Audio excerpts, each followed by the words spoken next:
कल्पतरोर गलितम फलम सुख मुखाद मृतद्रव संयुतम। एक वृक्ष है वेद रूपी, उस वृक्ष में एक फल लगा है, उस फल का नाम है भागवत।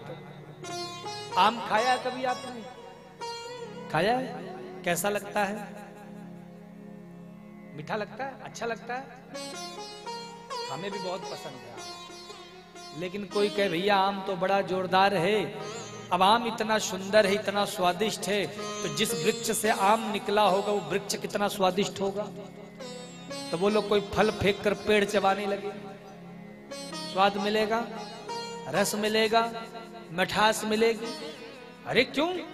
फल तो उसी पेड़ से आया है ना, तो पेड़ में स्वाद क्यों नहीं है? बोलो।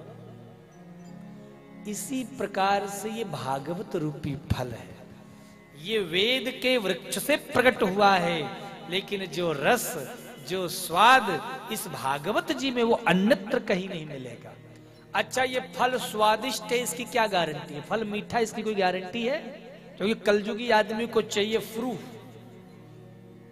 कलयुगी आदमी बहुत खतरनाक होता है महाराज। अभी यहाँ कितने लोग बड़े प्रेम से कथा सुन रहे होंगे, जाने के बाद 10 ठो अलग से बातें सुनाएंगे। महाराज जी ने आज कथा में बड़ी देर कर दी क्या? तो भैया क्या गारंटी है? तो व्यास जी कह रहे हम गारंटी दे रहे हैं। क्या प्रमाण? सुख मुखाद मृतद्रव संयुतम। बोले ये सुख मुख विगलित फल है। सुख मुख अर्थात सुग्गा। सुग्गा समझते हो? तोता। तोता कहते जिस फल में चोंच मार देता है उस फल को आंख मूंद के खा लेना चाहिए। इसका मतलब है वो फल मीठा ही होगा। आ रही बात समझ में? तो व्यास जी कहते हैं भागवत में भी सुखदेव जी का मुख लगा, इसलिए फल बड़ा मीठा है।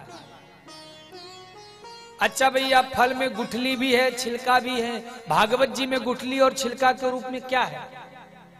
तो बोले अमृत द्रव्य संयुतम।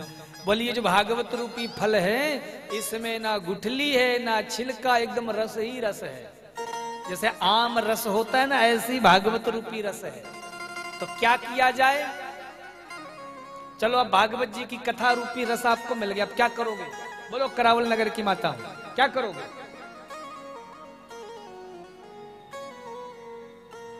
पीबत भागवतम रसमालयम। क्या करो? इस भागवत रूपी रस को पियो। क्या करो? क्यों पिए? पीने से क्या होता है?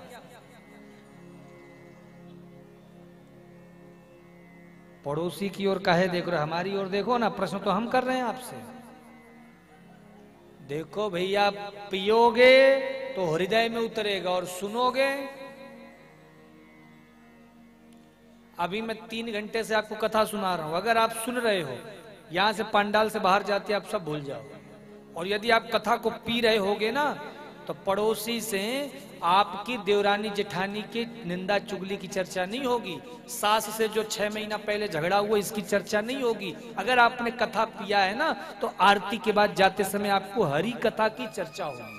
तो आपको मैं अभी से एक बात बता दूं, आरती के बाद जाते समय जो इधर उधर की बात करे समझ लो उसने पिया नहीं है, और जो हरि की कथा की चर्चा करे समझ लो पी के आया है। अच्छा, पीने से एक बात याद आई, ये जो बाहर जो छुप छुप के पीते हैं ना, उसे भी लोग पीना ही कहते हैं। समझ रहे हो ना? ठेके में जाकर के जो पीते हैं उसे भी दुनिया वाले पीना कहते हैं, और कथा में आकर जो बैठ के पीते हैं इसे भी पीना ही कहते हैं। लेकिन एक फर्क है हम में और उनमें। वो जब पीते हैं तो छुप छुप के पीते हैं, और हम जब पीते हैं तो सरेआम पीते हैं, है ना? और वो जब पीते हैं उन्हें नशा चढ़ता है, और जब नशा चढ़ता है तो बड़े बड़े करोड़पति महाराज गंदे नाली में औंधे मुंह गिरा पड़ा मिलता है। मैं जिस दिन आ रहा था ना चित्रकूट से यहाँ कथा करने, तो आपके प्रवेश करती जो बगल से नाला जा रहा है ना, मैंने देखा एक आदमी इसमें तैर रहा है। मैंने कहा वाह, बोलो राधे राधे। और प्रेम से बोलो। हमने कहा ये भी पिया हुआ है और नशे में है ना। तो वो जब नशे में पड़ते हैं तो करोड़पति घर के लोग भी गंदे नाली में औंधे मुंह गिरे पड़े मिलते हैं।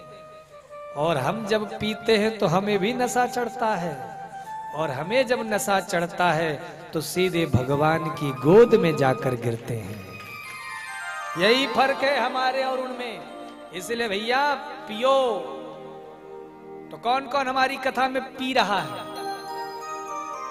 आप सब भी पी रहे हैं? पीछे टोपा वाले भैया, आप नहीं पी रहे हो? पी रहे हो? अच्छा एक बात बताओ, कितनी बार पिए?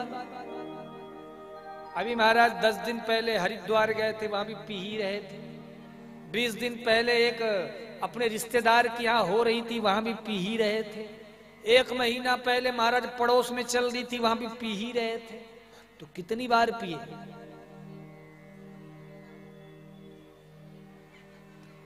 मुहुरहो रसिका, मुहुर मुहुर, 1 बार नहीं, 2 बार नहीं, 3 बार नहीं, 10 बार नहीं, जितनी बार अवसर मिले उतनी बार इस कथा रूपी रस को पियो। जो भगवान की कथा को सुनकर कह दे रहे बहुत सुननी कथा, अब नहीं सुननी है, वही राम, वही रावण, वही कृष्ण, वही कंस, क्या सुनना? तो बुरा मत मानना मेरी माताओं, सच बात तो ये है कि वो भगवान की महिमा को समझ ही नहीं सकते। उनकी औकात से ऊपर की बात है।